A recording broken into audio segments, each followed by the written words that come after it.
Good morning po sa inyo mga kapatid. Isang malungkot na namang balita. Ay nako, sad-sad yung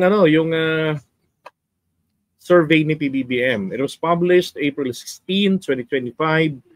And sabi dito sa balita ng GMA News Online, Pulse Asia Survey daw po pala gumawa nito. Yung trust rating at yung approval ay bagsak.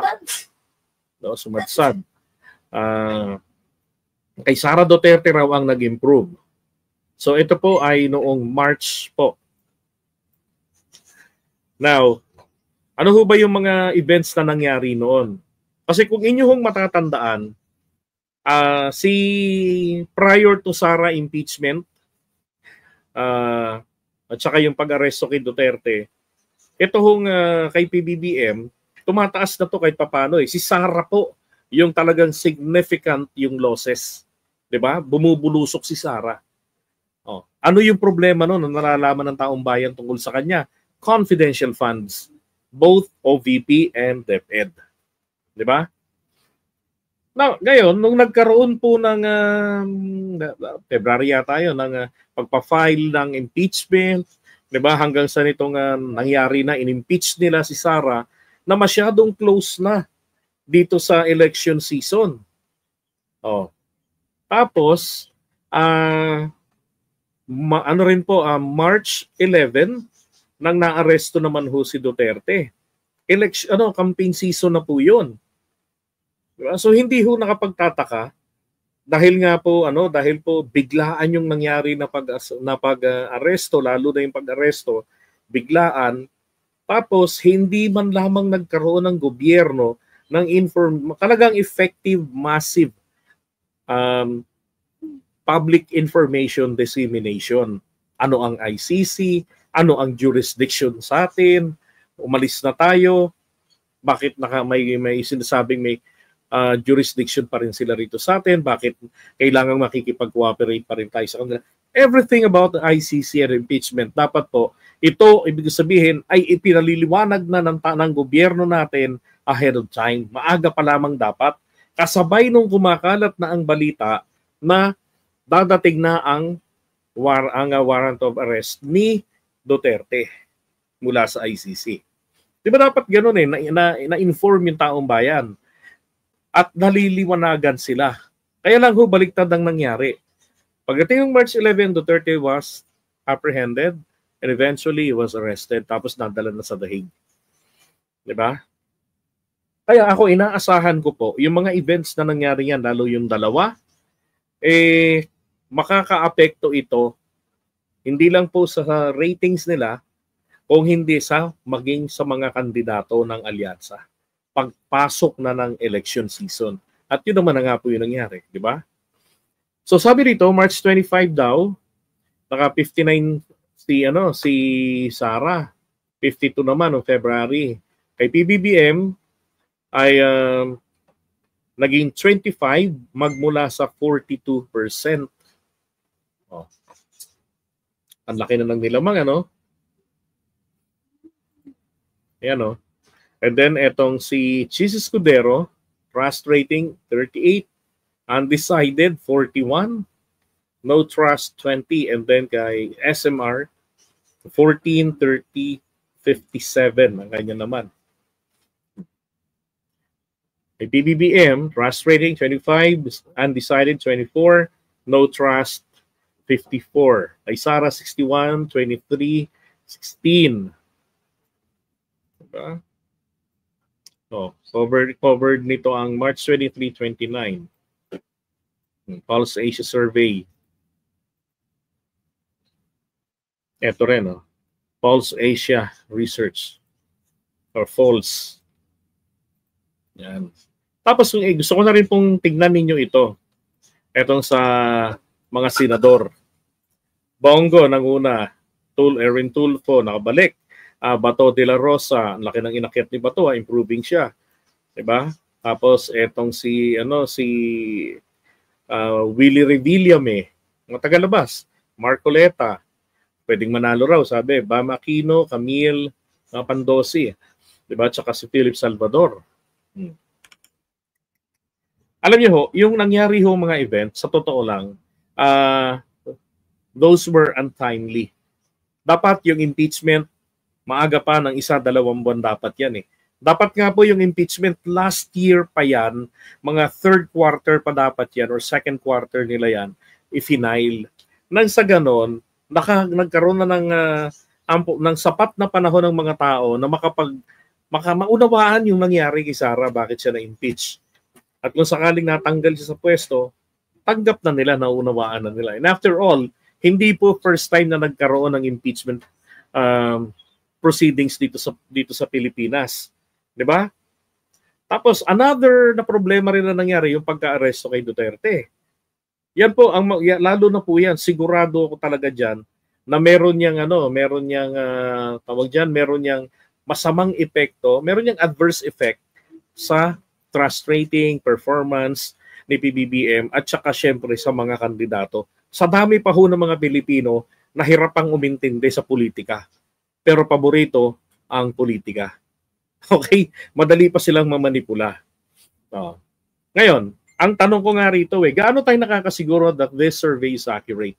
Alam niyo, maski noong 2022 pa lamang, hindi rin naman ganong palaging lumalabas si BBM no sa mga survey nila.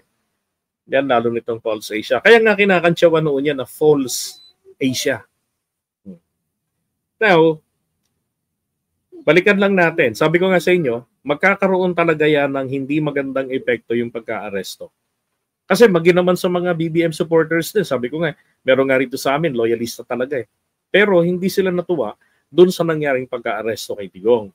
Kasi hindi nila naiintindihan. Ang nasa isip nila, bakit binigay sa dayuhan pwede namang litisin dito? 'Di ba? Sabi ni Jeronio, totoo ba yung survey na yan? Alam nyo, pagka ganyang may data, wag ho nating tignan, ito ba ay totoo o hindi? Survey po yung nakikita natin sa harapan. So, tratuhin po natin yan na data. At from there, doon tayo magsimulang mag-analyze para alam natin how we move forward. Kesa yung nakita natin ito, hindi natin nagustuhan, sisirain agad natin ng fake yan. Bayad yung survey na yan. What if hindi? Ano gagawin natin? 'Di ba? Complacent tayo. Paano kung hindi bayad? Paano kung hindi fake yung survey? 'Di ba? Isa rin po 'yun sa dapat titignan natin. 'Di ba? Ang tignan muna natin dito, ano yung naging problema? Ano yung dapat na maging solusyon pag na-identify mo na yung problema? Bakit bumaba ang survey rating ng presidente at ng ibang mga opisyales? 'Di ba? Ano yung pinaka-recent na nangyari? Correct, gawing reference ang survey. Kesa sa attack agad natin ito. Sabi nga do not attack the messenger. 'Di ba? Do not shoot or kill the messenger. Kaya ba yung messenger? Pakinggan niyo yung sinasabi, basahin niyo yung dala-dala niyang mensahe. And then, gamitin niyo ito.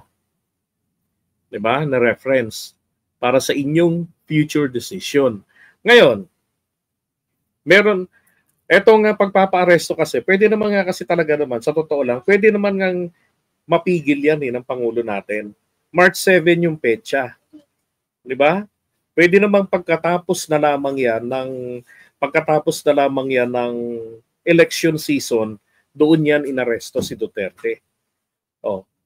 Di ba? Pwede naman nilang ilihim yan sa kanya na may lumabas na survey. May lumabas na na warrant of arrest. Nalaman lang naman ng mga Duterte yan, hindi naman po sa ICC galing Nalaman po nila yan kasi ayon dito kay General Torre, pinalik, di ba kino-question ko nga bakit nag-leak? Ipinalik sadya sa kampo ng mga Duterte. Kaya pala may mga vloggers, mga BBM vloggers na nag-content niyan na andyan na, meron ng warrant of arrest, gano'n, natakot ba si Duterte? Yun po talaga pala nangyari. Pinalik nila ito para mabulabog, lumabas ng Davao City at maaresto. Okay? So, ganun yung nangyari nung nakaraan May adverse effect talaga yan. Parang katulad lang din ho nang nangyari yan nitong nitong panahon po ng 2010 national election.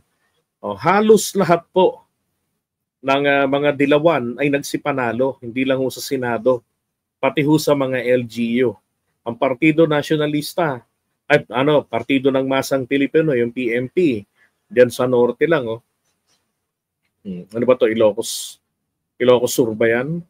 O Ilocos Norte? Ito Cagayan to eh. 'Di ba? And then itong Ilocos Sur. Ito Zambales, ito Pangasinan. 'Di ba? And then LU. Oh. Ang nasyonalista to.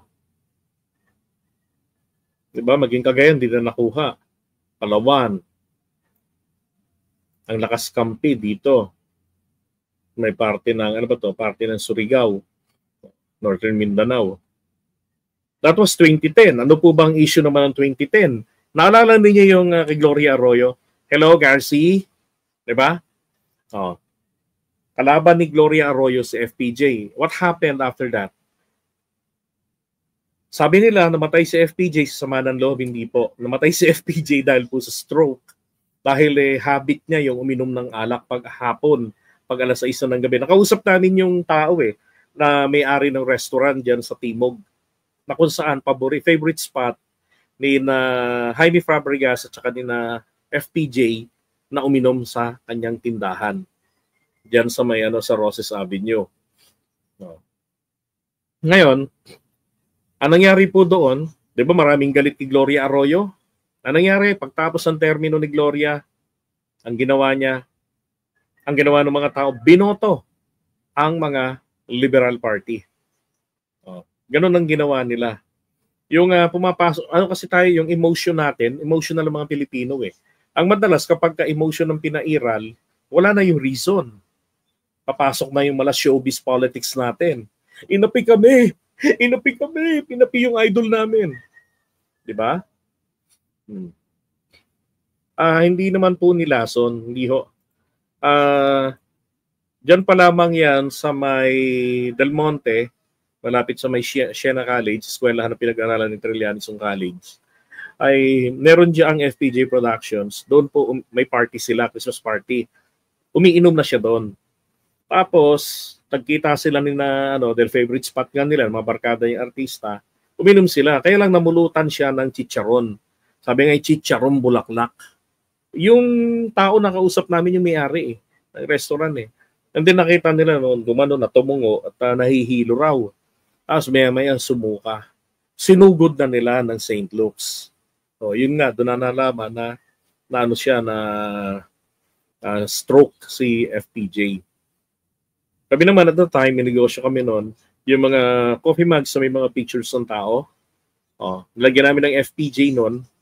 Kapag kagabi ang imprenta namin, kapag nakatapos na kami ng ng umaga, dalhin namin ng Santo Domingo Church, doon kami binibenta namin yung mga coffee mugs. Isang pirasong baso, 75 pesos.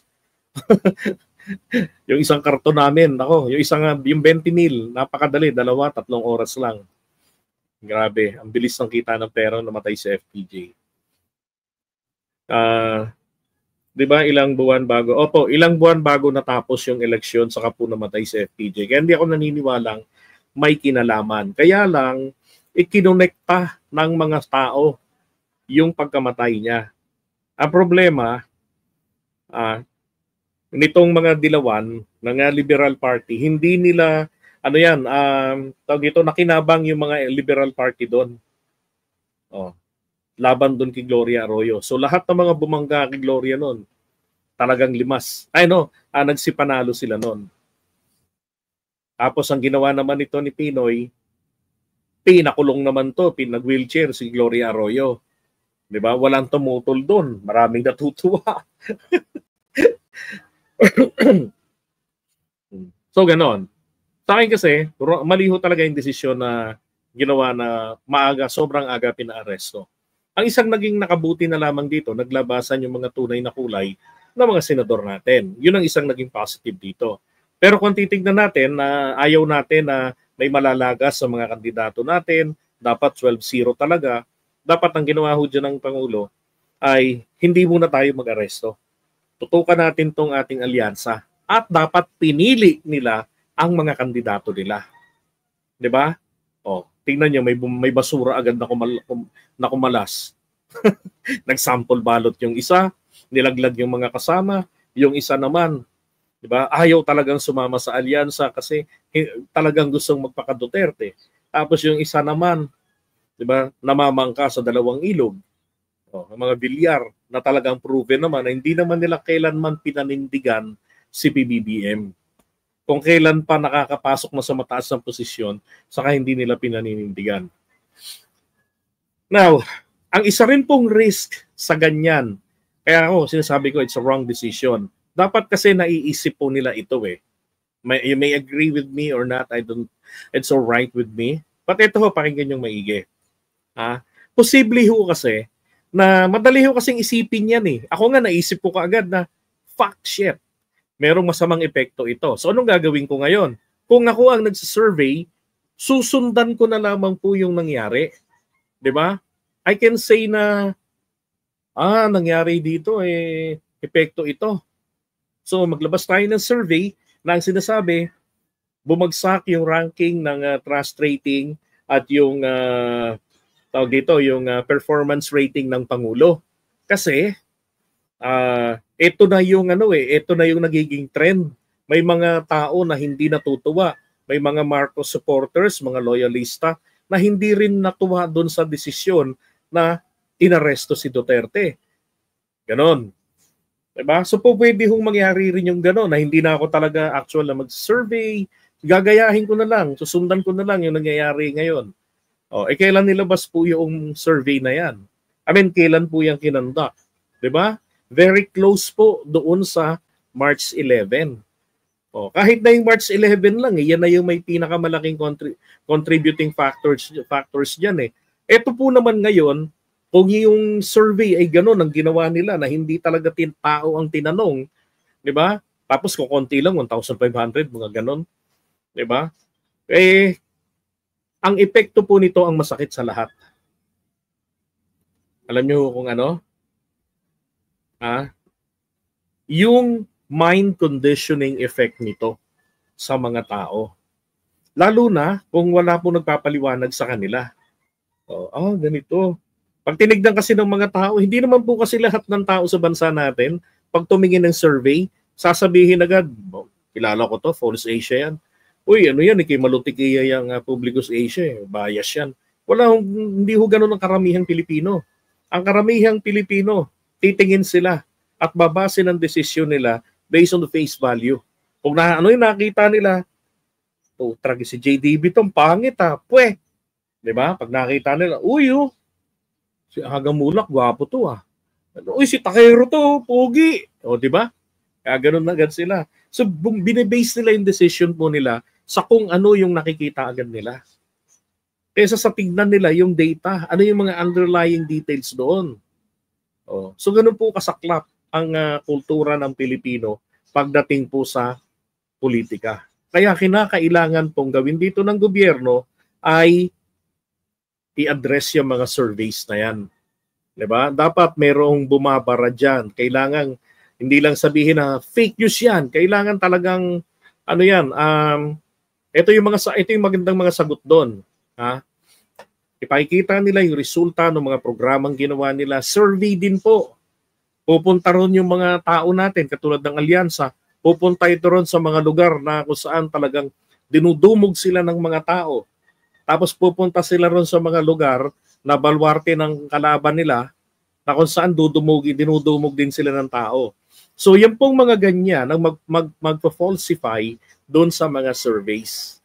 Noong 2022, na pinamaga namin ng Kalye survey independently, kahit na nagtitinda ng ulam gaya ni Let's Vlog, 'di ba? Nagluluto doon sa Tarlac. Vlog content niya 'yon, luto, nauwi sa politics. Katulad nitong yung isang babaeng maganda na taga Camarines Sur, taga Naga, yung flight attendant. Nakalimutan ko yung pangalan nun eh. Basta maganda, nakakalimutan ko yung pangalan eh. Anong ginawa niya? Nag-Kalye survey rin siya. 'Di ba? Ganun ginawa namin noon. Para malabanan ang mind conditioning corporate surveys katulad yan. So dapat ganun ang ginagawa dyan. Kasi nga ang tanong meron ba rito sa atin nakatanggap ng survey sample ng mga yan? Diba? Ako, never pa ako na-survey ng mga yan ng face-to-face.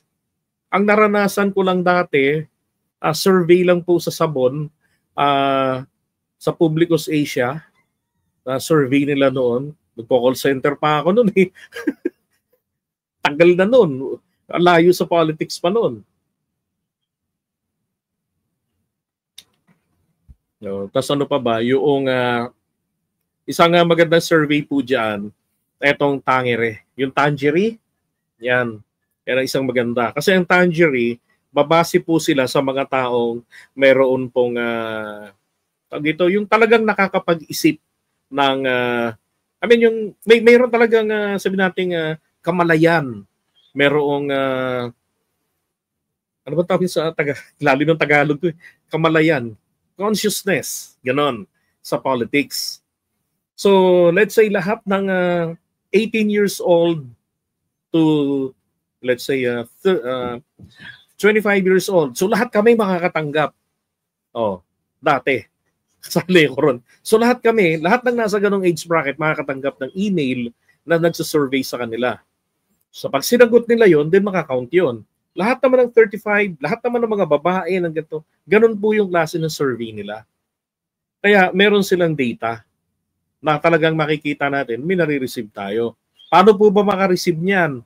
Mag-sign up ka ng mag-sign up sa hospital, sa mga beauty parlor, mag-sign up ka online. Magugulat ka, nakaka-receive ka ng mga email, mga spam. 'Di ba? So makaka-receive ka rin. Pag nabili nila yung email address na isang bulto, tawag doon leads, ibablast nila yan. Kita nila yung edad nito, pasok dito sa survey natin. O, mga taga Mindanao, ganun sila mag-survey. Ganyan. Okay? So ang survey ng mga naglalabasan na yan, isa lang po yan.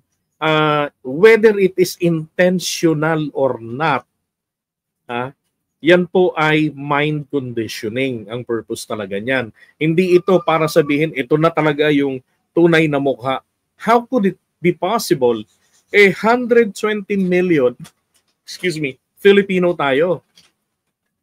'Di ba? Mga nasa siguro 50 million ang mga botanteng Pilipino. If not 60 million. Oh, kasama yung mga hindi pa rehistrado.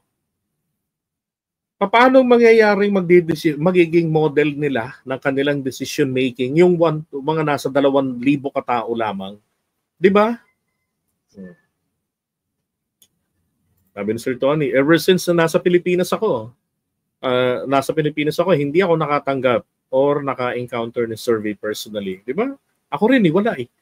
Wala talaga. Email lang ng Publicus Asia noon. Kaya pinagtiwalaan ko yung Publicus Asia noong 2021 hanggang sa nung mag-Uniteam. Yan. Kasi hindi ba sila magkaaway ni BBM noon eh.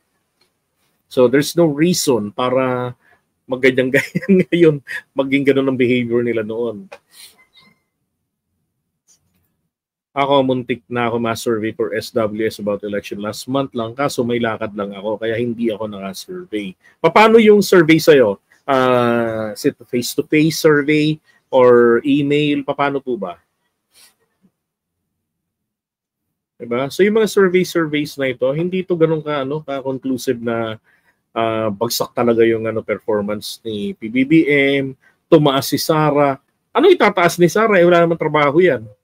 Eto si PBBM, ibig ba sabihin lahat na lang ng trabaho ni PBBM bagsak? Sablay? Ukragis na buhay na yan.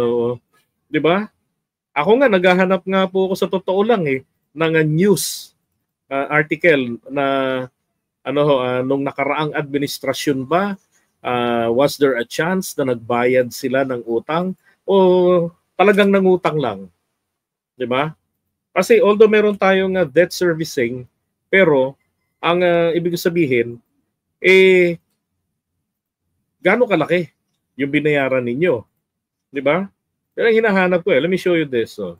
Tingnan niyo to ha. Buong bansa, magdiwang, utang ng gobyerno na binayaran ng Marcos admin last year, umabot na sa 2 trilyon. Okay?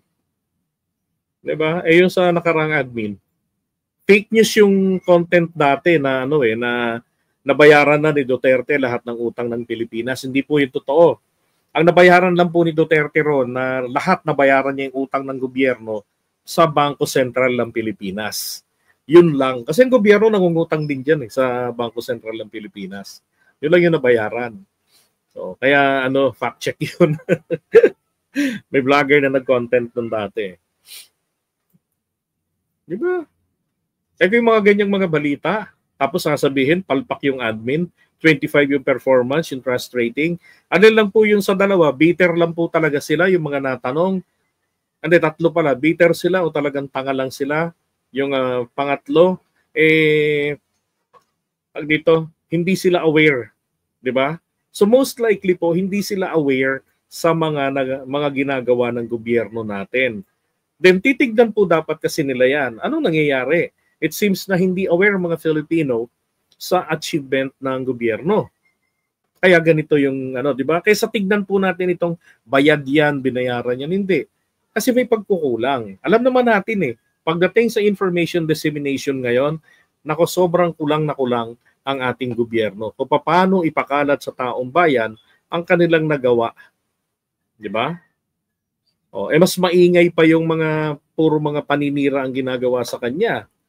Di ba? So bawat isa sa atin, gawin natin yung ginawa natin noong panahon ni Duterte. Ayaw natin na na may tumitira sa administrasyon ni Digong noon. Ang sinasabi na lang natin, pinakamaganda ron mabuti pa tumulong na lang kayo sa admin. Ang tulong na magagawa mo, manahimik ka, huwag ka nang manira. Di ba? Kasi imahe ng bansa natin ang sinisira niya. Hindi ba? M1 Star Danny. Okay, so ito si E.S. Matise. Naging participant ako ng survey way back nung andyan na pa ako sa Pilipinas. And it's just a small area ang cover and it's done face-to-face. Ano po yun? Kali survey o mga corporate survey katulad ng Falls Asia o kaya ng Social Weather Station, Publicus Asia, Publicus Asia. Ano pong yun? Company. Paano gagawin ng PBBM? Yun? Pating TV station, ayaw nila kay PBBM. Maski man, ano pa ba ang option mo na pwedeng gawin? That's a good question. I'm glad you asked. Sino ho ba bubitbit kay PBBM nung nakarang halalan? Hindi ba grabe rin yung mga paninira sa kanya? Sino yung mga nagbigay ng mga information sa taong bayan para lumakas yung loob ng bawat isa na talagang si BBM ay dapat na iboto, dapat si BBM ay ganito. Di ba? Hindi ho ba yung mga vloggers? Yan po yung nagkulang sa Marcos administration ngayon. Kung titignan nyo rin naman sa mga Duterte admin, yung kung paano silang dinala ng mga vloggers. Ganun yung naging pagkukulang, ganun yung naging diferensya. Ang Marcos administration ngayon, naging silang classic yung style, which is boring. Hindi katulad yung nakaraan, di ba? Kaya mabuti nga ngayon nagkaroon ng pagbabago Meron silang innovation. So meron sila ngayong vlogger undersecretary, di ba? Si Claire. Buti may ganun sila ngayon. Hindi katulad yung mga sunundan nila Claire na napaka-passive. Na talagang yung classic lang, mismo yung mga taga-Malacanang press corps, boring na sa kanila. Nakaupo, magtatanong, di ba? Okay, mag-aabang na sasabihin. Tapos, open na tayo ng question and answer portion. Di ba? So, ang dapat po dito talaga, ang presidente ay meron siyang spokesperson. Tapos, yung spokesperson na to, sisiguraduhin niya na bago siya haharap sa kanila, nagtanong na siya sa presidente. Anticipate na nila. O kaya humingi na sila ng advance question doon sa Malacanang press corps.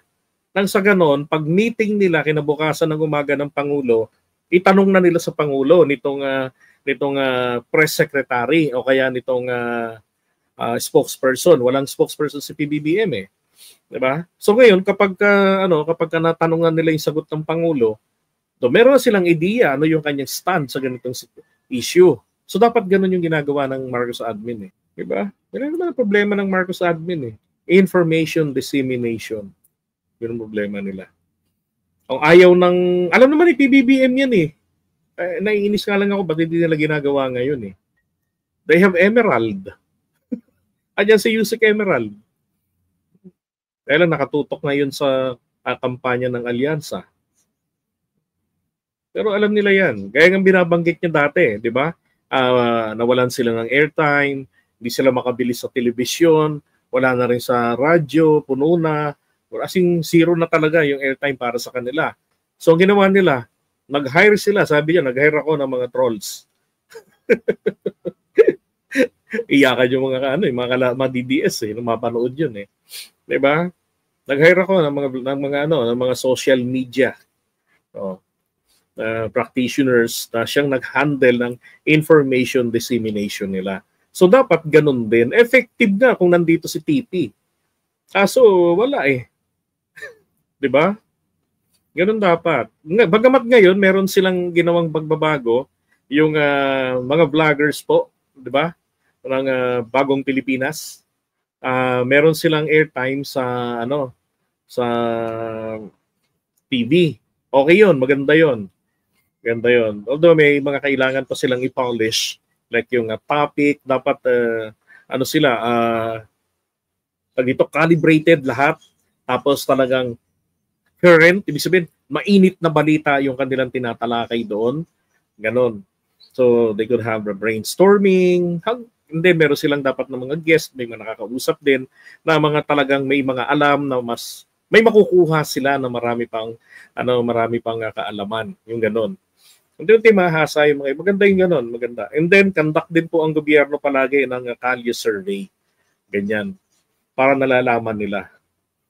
Kaysa yung abang na lang ng mga corporate surveys. Kay Duterte noon, pagka bumaba yung kanyang ranking, mayroon na kaagad ng atake doon, di ba? Meron na agad nasa ground.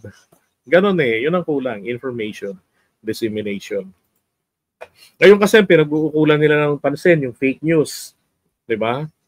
Yung fake news given na yan eh. Ang importante rito, ano ang ihaharap mo sa taong bayan? Di ba? O sige, nasabi mo it's a fake news, then what is the right news? How effectively you are to deliver that to the people. Kasi info ang kailangan ng taong bayan.